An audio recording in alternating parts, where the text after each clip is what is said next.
नेमत सैयदा है, आए देखें कैसे घर है, सादगी देखें। मानना इतना है विलायत को कि हमसे बड़ा कोई मौला ही नहीं है।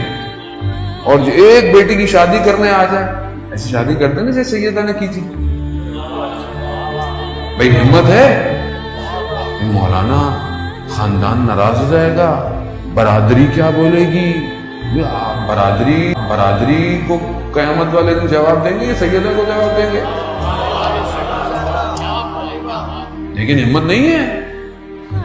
अभी आप जितने बाबा भी कर रहे हैं, अपनी बारी आएगी, मेरी तरफ आप देखेंगे नहीं, मुझे निकाह पे भी नहीं बुलाएंगे। ऐसे इसलिए मैं निकाह नहीं पढ़ता, ये मैं इसलिए ऑन रिकॉर्ड कह रहा हूं कि लोग मुझे बहुत कहते हैं कि निकाह पढ़े, मैं इसलिए निकाह नहीं पढ़ता कि खुदा न खास्ता निकाह पढ़ने में कबात नहीं है, अच्छी बात है, तो इबादत है। हाँ, रिश्ते के लिए दुआ करता हूँ, वजीफा भी दे दूंगा आपको, लेकिन क्योंकि इज्तिमा जाहिर में कुछ और है, बातिन में कुछ और है। एक हदीस के साथ घर में हो जाएगी, एक मनकबत चल जाएगी कि सैयदा के साथ है अली की शादी, बस।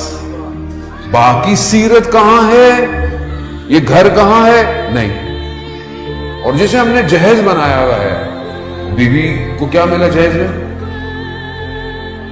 क्या मिला जहेज में?